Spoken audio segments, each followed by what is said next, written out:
Be a part of the best pro wrestling podcast today by supporting the Going In Raw Patreon. You can enjoy access to the live taping of the show, exclusive merchandise, and patron-only episodes, and so much more. Support Going In Raw today. Click the link in the description. This is Charlotte, and you're watching Going In Raw. That sounds terrible. What's up? This is the most must-see WWE superstar of all time and his lovely, gorgeous wife, Marie. and you are going in SmackDown Live. Who needs Raw? What's up? It's your girl, Sasha Banks, the legit boss, and you are watching Going In Raw. Oh, baby, I like it Raw.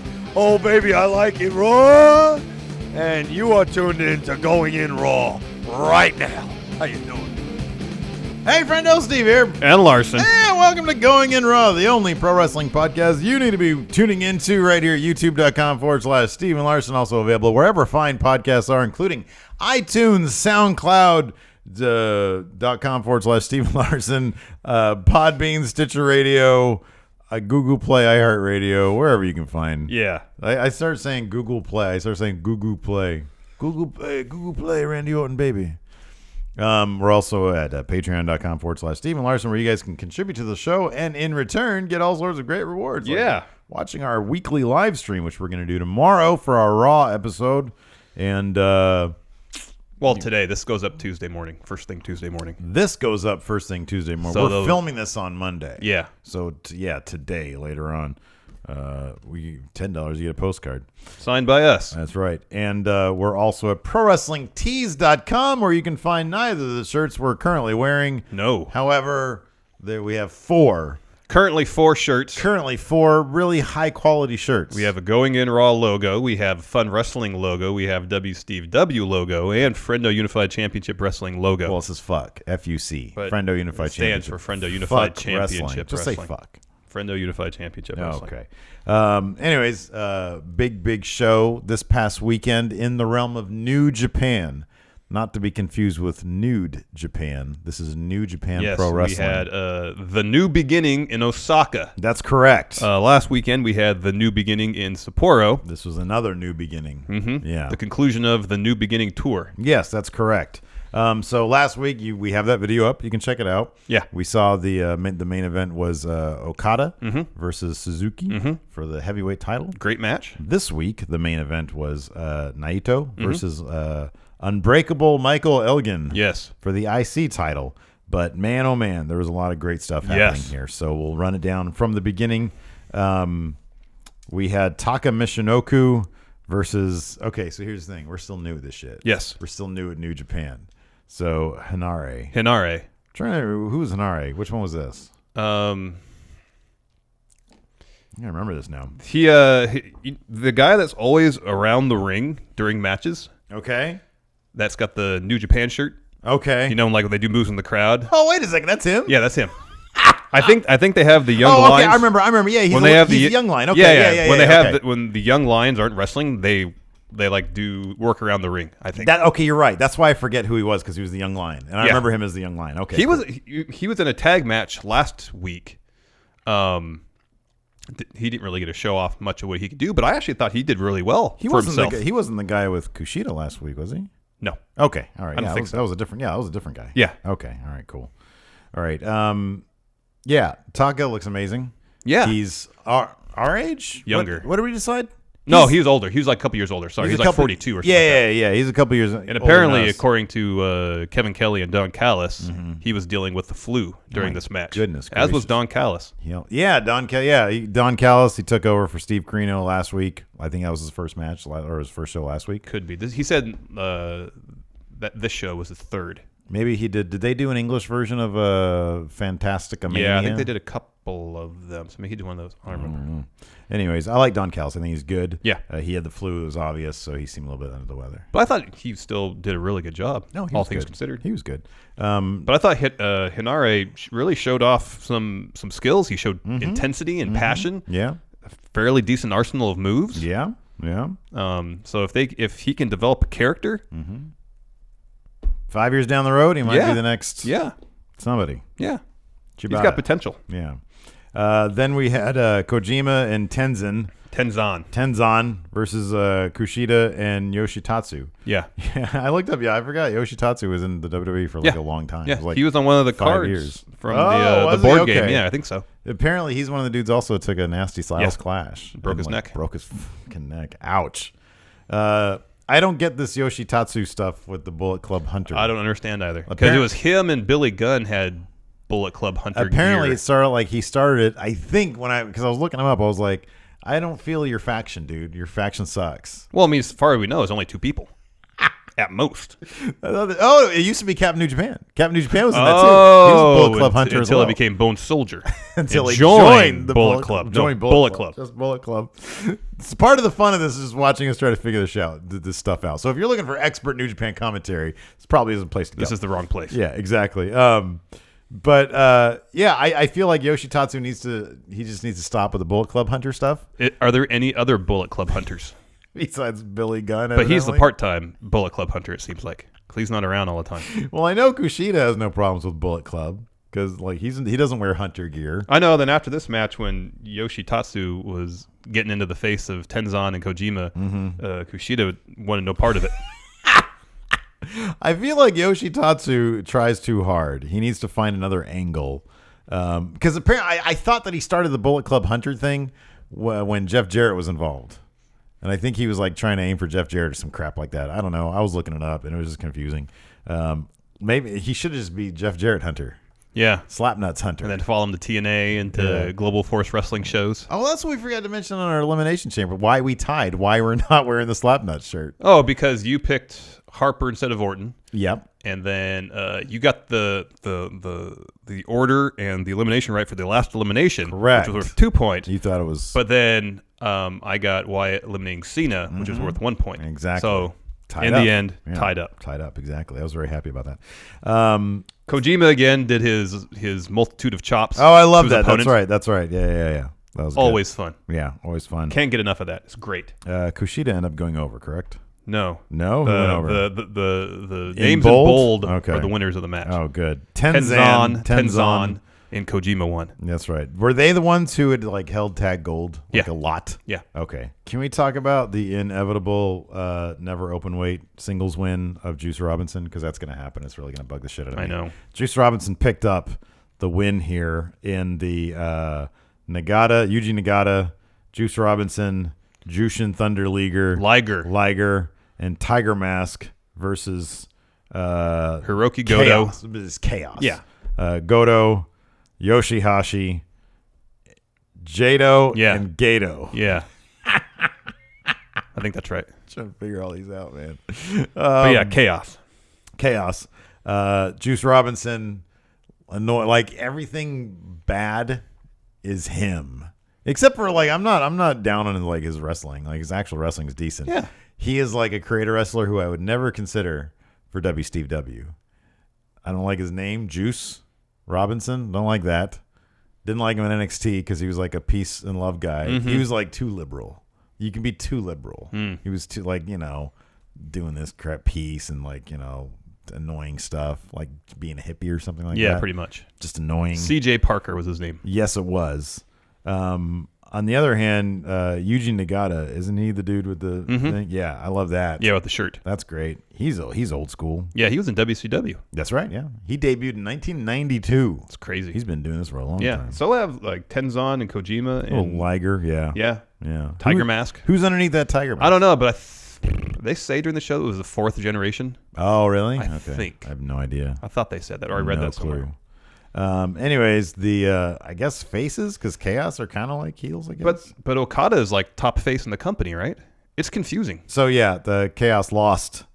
Juice Robinson got the pin, and they really wouldn't stop talking about him and Goto's never open weight singles championship after thing. Goto won the belt from Shibata at Wrestle Kingdom in a really stiff match. Yeah.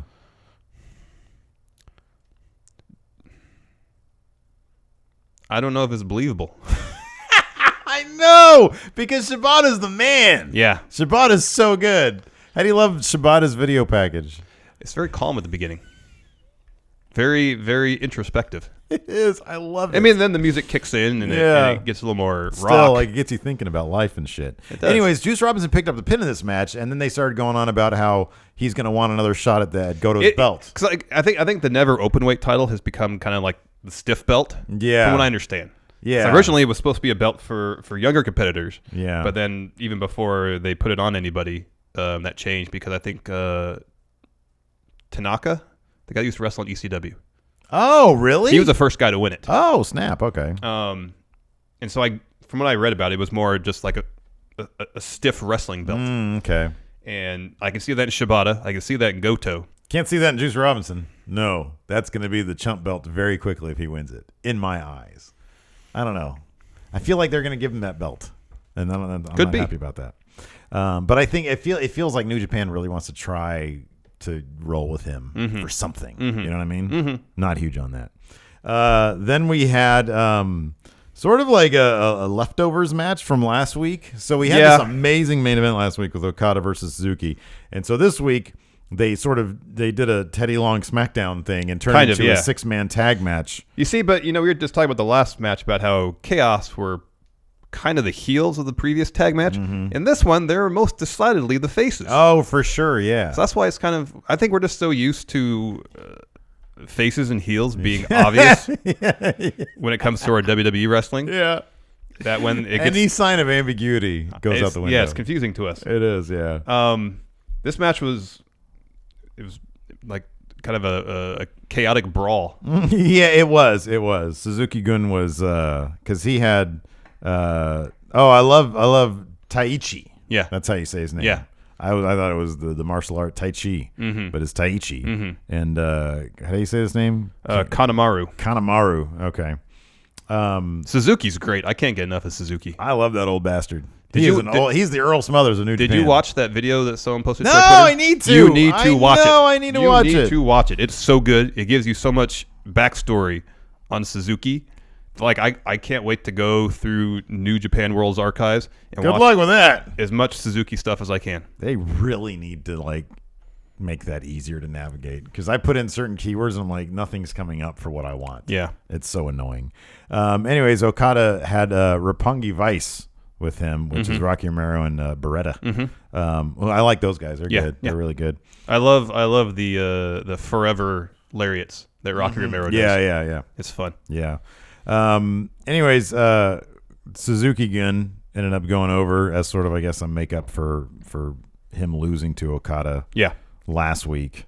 And then didn't they start laying into them at the end or something? Like that? Yeah. So that was cool. So maybe that feud will continue. I'm not really sure how they do that. Yeah, I don't know either. Because the next televised or shows that are on New Japan World are the Honor Rising shows. Oh, okay. Where Bullet Club's coming back. Oh yeah, and they just today they released the match listings for both those shows. Oh, cool! Because they reloaded a little bit. Frankie Kazarian, or do they just call him Kazarian these days? I don't know. Oh, he joined in Ring of Honor. He turned his back. He laid out Christopher Daniels. Their long-standing tag team is now nothing because Kazarian joined Bullet Club. Interesting. Ring of Honor Bullet Club. Interesting. American Bullet, whatever you want to call it. So, yeah, that was kind of interesting. Kazarian's old, but he looks like $1 million, dude. That dude is freaking, he's loked. Yeah.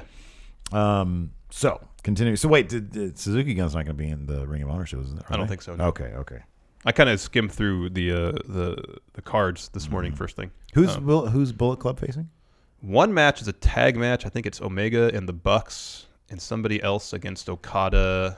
That's the second show. And the first show, Omega and the Young Bucks are tagging up against somebody else. Did you see British Strong Style is going to take on the Elite? That's going to be cool. That's great. That is so awesome. Let's see here. Then we had, this was great. The Never tag titles. 6-man open weight tag titles. Tanahashi, Taguchi, and Nakanishi Monster Morning Breakfast Dude. And they all came out with they're trying to be cool. Well, they did that last week too. LIJ. Oh, they had the they didn't have the makeup, but Taguchi came out with the robe and the sickle. Yeah. Because Evil comes out, he looks great with his weird crazy mask and his robe and the sickle, his laser pointer. And his laser pointer finger. That was rad. Sonata looks fucking dope. Like Sonata is a Steve W fighter. That dude needs to be in my federation.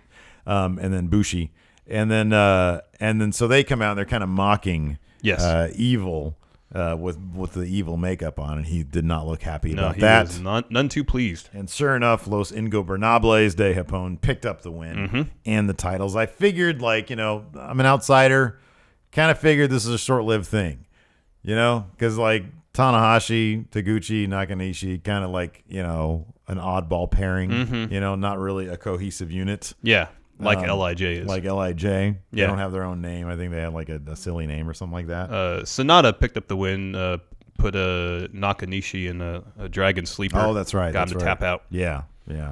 It was a fine match. It was fun. It was whatever. But it was all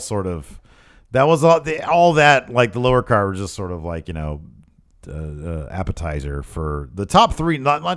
There's 4 more matches. 3 of them were absolutely fantastic. Yes. One of which ended with Yano giving some low blows. Which it's funny that that's his finisher, is a low blow. That cracks me up. Love it. It's a low blow while the ref isn't looking. It's great. Next up, we did have Shibata versus Will Ospreay for the Rev Pro title. Great match. And oh my God, it was a fantastic match. It was so fun. Like 2 styles that like really should contrast more. Osprey's sort of flippy high flying stuff, and Shibata more of an MMA style stiff guy. Really, I know it's understatement. There was a couple times where he was laying elbows into Osprey and ow, dude, ow, like especially towards the end. Like, man, some of those shots were just brutal. I know, like absolutely brutal. I know that he's hitting them right here. Yeah, not in the face. Yeah, but still, I know it looks absolutely like horrifying. Ospreay had, of course, a couple of really, really cool moments. There's a spot where he did on the apron, did like the moonsault, missed, rolled, like jumped over Shibata, rolled on the ring apron, and then hit a move, and then got back in the ring and did another move. That was quick sequence. Somebody made that into a GIF before I got a chance to watch. Somebody made that into a GIF on Twitter, and I was like, "Oh, this is going to be fun." And then you told me, "Man, this is a really good match." And yeah, it is a really, really fun match. It was really cool. I will say this: Ospreay. I mean, he was taking some stiff shots, but he was also delivering plenty of his own. I know. He's not just a high flyer. And I told you after this match that if there's anybody out there that can compete with Omega and AJ as best wrestler in the world, Ospreay is going to be there real soon. Oh, I agree totally. And it's going to be really interesting to see, because he's sort of publicly said that he needs to slow it down a little bit. Yeah. He's only, 23? 23 or 24. He really needs to slow it down, but it's obvious. It's so obvious that this dude is so chock full of creativity that he's going to be able to transition his career and his style into an all-around game that's going to be just as thrilling, probably more so than the flippy stuff he does right now. Yep. And I'm really looking forward to it. I think programs like this, so Shibata went over, but programs like this where he's facing somebody who has a style that's so diametrically opposed to the flippy stuff are really going to help him and are really going to help him develop into that guy who can be the next like Kenny Omega. Well, it also, even at his young age, he's really good telling a story in the ring. Oh, yeah. He's charismatic. Yeah. And the way he was selling moves last night was great. Yeah. Some of those screams he was letting out. And then fantastic. 2 days later, he's with Ricochet and WCPW, and the top rope breaks, and they still put on, by all accounts, a really fantastic I want to check that match. out. Yeah, me too. Ricochet is another guy who is awesome. Yeah, awesome. Can you imagine 5 years from now when these guys are maybe main eventing WrestleMania or whatever they're going to be doing? It's going to be fantastic. Yeah. Next up, we had the IWGP tag titles on the line. Yano and Ishii versus the former champs Makabe and Onma versus Suzuki-gun's Smith and the Monster Iizuka. Yeah, Davey Boy Smith Jr. He's a tall guy. Yeah, he's a tall glass of water there. Looks exactly like his dad. Yeah, looks a lot like his dad. Yeah. This is an okay match. It was fun. Yeah, it was a decent enough match, and with a couple of low blows. Like it felt like the whole match was leading up to Yano getting a chance to their hit someone in entire the nuts. tag run is all just leading up to Yano hitting people in the nuts and squeaking out a goofy win. I wonder how long they can ride that.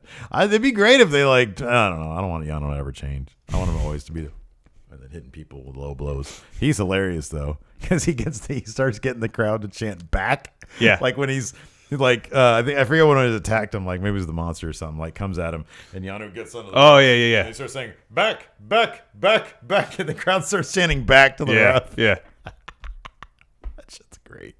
Anyways, Yano and Ishii retained. Then we had two matches that were really hard to watch because they were so brutal. I know. Start off with Hiromu Takahashi versus Dragon Lee, for the IWGP Junior Heavyweight title. That's correct. My goodness, This match started out fast, and stiff, and never let up. Never let up. There were a couple of just absolutely crazy spots here, including like a sunset flip to the outside apron. Yeah, that Takahashi into a power bomb. Yeah, Takahashi did it to Dragon Lee, and Dragon Lee looked like he hit his head on the ramp. Oh God! And that was just the first spot. Yeah, and then there was the spot where Takahashi is kind of in the tree of woe, but on the outside of the ring. Yeah.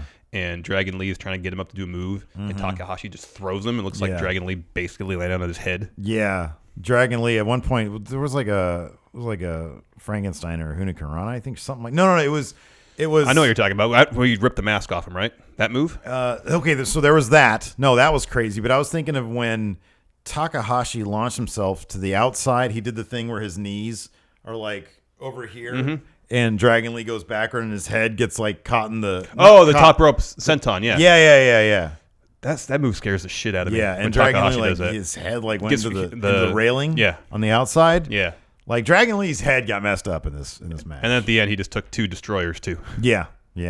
It was kind of a story. Takahashi got like an advantage by taking off like Dragon Lee's mask. Yeah, he kept on trying to rip it off. And then at one point before he did that one top rope move, kind of like a top rope destroyer, took it off. Yeah. Dragon Lee freaked out, and then Takahashi was able to hit that move. Yeah. Really good, really athletic match. Really, Takahashi. He's one of my favorites. Like immediately, like his little excursion or whatever it is. Like I don't know his whole backstory or whatever. Oh, he went to CMLL. Yeah, like, and he came back as like the ticking time bomb guy. Like that character is so like immediately great and well branded, and like you immediately get that this dude is crazy as shit. I know, and the stuff he does in the ring only confirms that. How old is that dude? You know, I don't think he's that old. That top rope, even though like in this match against Kushida at Wrestle Kingdom, he did that top rope senton, and I was like, wow, I know, dude, man, that leaves so little room for error. It's too much. And then the one at this last show, rough, but he's fun to watch. Oh, he's a lot of fun to watch. It's just, man. And it's funny because watching something like this or the next match, and then watching like, I flipped on the pre-show as Mojo Rawley versus Chad Hawking. Yeah. I'm like, I really don't care. Anyways, then we got in the main event, it was Tetsuya Naito versus the Unbreakable George Costanza. It's funny that his name's Unbreakable Michael Elgin because he's coming off an orbital bone fracture. Yeah, you might need to change that branding there. But anyways, this was a meticulously paced. You know what was crazy about this though? 40-minute match where it was just great storytelling. It was and really built up. Yeah, it was. And the crazy thing is like there doesn't need to be like an endless number of like driver variations for this to be a great match. I know. You know what I mean? Half the things Naito did in this match were drop kicks to the knee. Right, That's exactly. like half the moves he did. Michael Elgin, if he were in the WWE, you and I both know exactly what type of match he would put on every single time through no fault of his own. Just because the WWE would probably see him as a certain type. Michael Elgin in New Japan put on an outstanding match with Naito, and he more than carried his own. Oh, yeah. Yeah. In terms of the storytelling, in terms of the brutality that we saw. Oh, he was laying some stiff shots to Naito. In terms of his selling, in terms of like the false finishes at the end, like the crowd was so into it. I want to see that because he had a ladder match. Oh, against Omega. Yeah. That I really did you see that one? I watched a little bit of it. Okay, I really want to see that. I want to check it out. I heard it was really good. Yeah. And it just goes to show that like, I mean, I don't want to put this all on the higher ups. It's certainly amazing that Michael Elgin can put on this match, and it's a testament to him as a wrestler.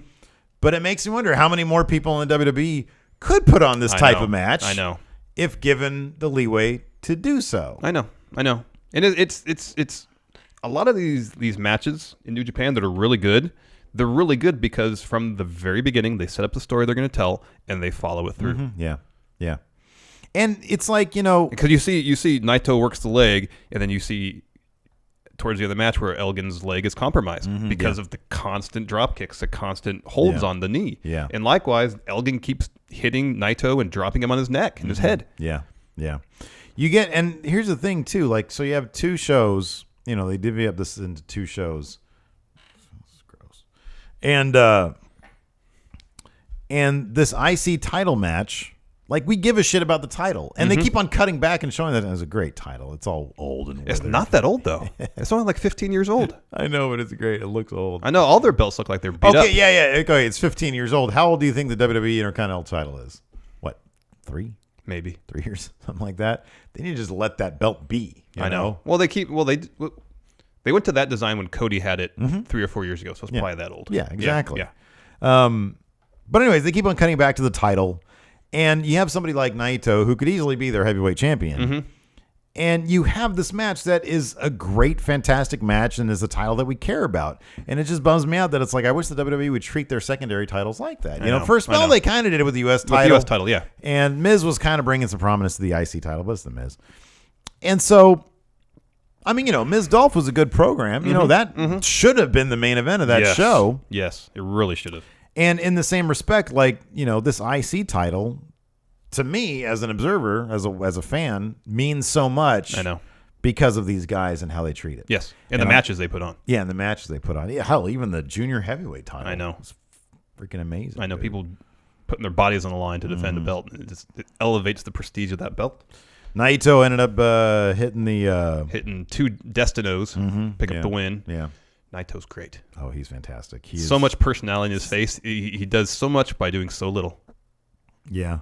He has that sort of, that sort of intangible thing where, like, at the beginning, because he's obviously supposed to be a guy who just doesn't give a shit. Like, I know. What did he take 5 minutes just disrobing at the beginning? Just so slow, calm.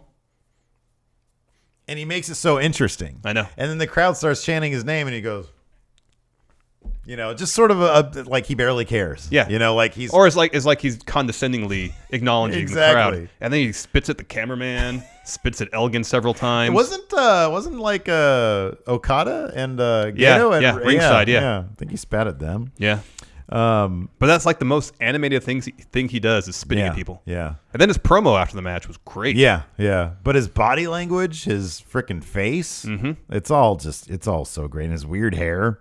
It's all just amazing. And the disregard he shows that belt. Yeah, it's fantastic. He wins the belt, throws it about 15 feet in the air, and walks out of the ring. Oh, no, it was great because he laid it down to deliver his promo and then stepped on it. That's fantastic. I always love I noticed this. I didn't notice it was the IC title, but it's probably the same. I noticed it with the junior heavyweight title. Was it the IC title? I don't know. It has like all the names is just the junior heavyweight one. Oh, that's the just the IC junior title doesn't have that. Okay. I paid attention to that too because I think it's cool they have all the names on the belt. I love that, man. I love that because it's all like clunky. I love that. That's great. So, but then, anyways, all of LIJ comes out to end the show.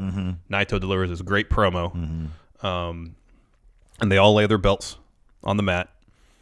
Naito finishes his promo. They pose, and that's when, after everybody else leaves, Naito's in the ring alone, throws the belt up. Yeah. Lands in the middle of the ring. He just walks out. I'm sure somebody will get this back. He's like, yeah, someone will get it back to me, and I'll put it in my luggage and whatever. I'll go back home and we'll think about it till my next match. Exactly. It's fantastic. It's a lot of fun. Like a brutal 40+ minute match. Yeah, but it never felt like, oh, this is getting boring. This is getting no. It's just they're telling, like, it's true storytelling. Yeah, they're everything builds you give up a shit the entire time. Everything builds up to the conclusion. Yeah, but since they take so much time in the beginning, meticulously working body parts, telling that story, that by the time falls start happening, it's really dramatic because you don't know. It's believable for either competitor to win. Yeah. Totally believable. Yeah. It's just good storytelling. It's good stuff. It's great stuff. I'm really happy we're doing New Japan. I know, me too. We hope recaps you guys now. are too. Let us know in the comments what you guys thought. Yes. Till next time, we'll talk to you guys later. Bye.